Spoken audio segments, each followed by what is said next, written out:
بسم الله الرحمن الرحيم يسألونك عن الخمر والميسر قل فيهما إثم كبير ومنافع للناس وإثمهما أكبر من نفعهما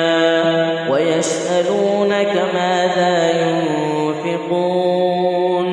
قل العفو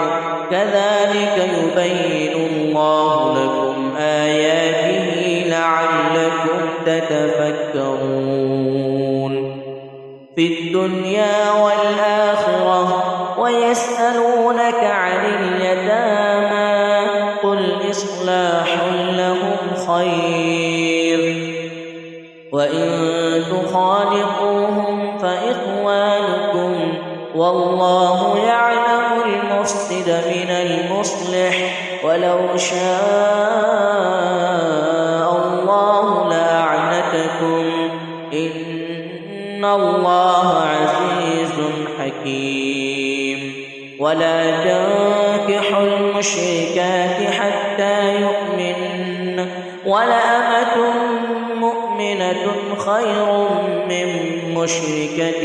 ولو أعجبتكم ولا تنكحوا المشركين حتى يؤمنوا ولعبد مؤمن خير من مشرك ولو أعجبكم أولئك يدعون إلى النار والله يدعو إلى الجنة والمغفرة بإذنه ويبين آياته للناس لعلهم يتذكرون ويسألونك عن المحيض قل هو أذى فاعتزلوا النساء في المحيض ولا تقربوهن حتى يطهرن فإذا تطهرن فأتوهن من حيث أمركم الله إن الله يحب التوابين ويحب المتطهرين نساؤكم حرث لكم فأتوا حرثكم أنى شئتم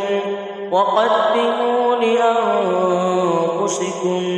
واتقوا الله واعلموا أنكم ملاقوه وبشر المؤمنين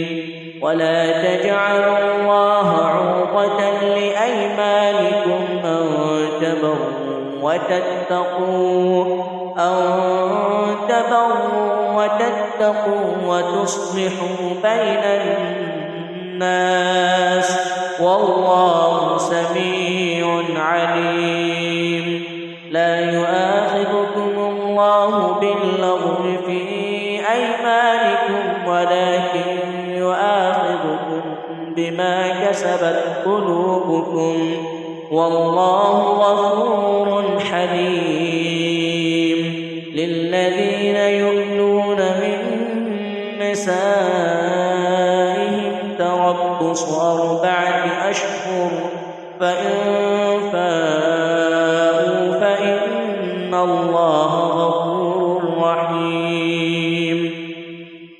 وإن عزموا الطلاق فإن الله سميع عليم والمطلقات يتربصن بأنفسهن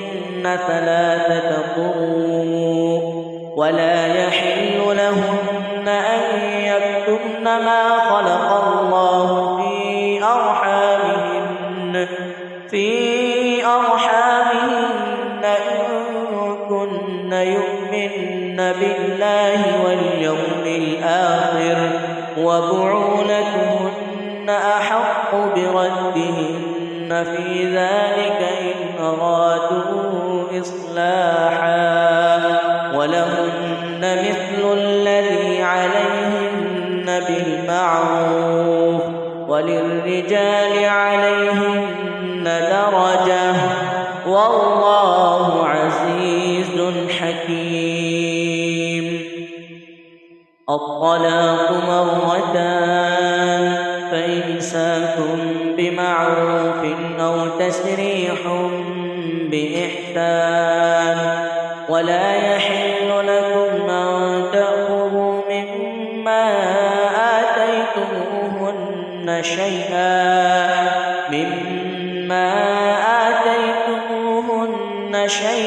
إلا أن يخافا ألا يقيما حدود الله فإن خفتم ألا يقيما حدود الله فلا جناح عليهما فيما افتدت به تلك حدود الله فلا تعتدوها ومن يتعد حدود الله فأولئك هم الظالمون. فإن طلقها فلا تحل له من بعد حتى تنكح زوجا غيره فإن طلقها فلا جناح عليهما أن يتراجعا إن ظنا أن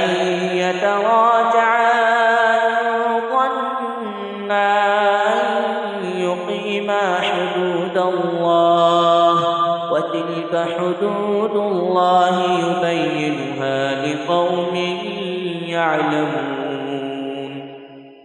وإذا طلقتم النساء فبلغن أجلهن فأمسكوهن بمعروف أو سرحوهن بمعروف ولا تمسكوهن ضرارا لتعتدوا ومن يفعل ذلك فقد ظلم نفسه ولا تتخذوا آيات الله هزوا واذكروا نعمة الله عليكم وما أنزل عليكم من الكتاب والحكمة يعظكم به واتقوا الله واعلموا أن الله بكل شيء عليم. وإذا طلقتم النساء فبلغن أجلهن فلا تعضلوهن أن ينكحن أزواجهن إذا تراضوا بينهم بالمعروف ذلك يوعظ به من كان منكم يؤمن بالله واليوم الآخر ذلكم أزكى لكم وأطهر والله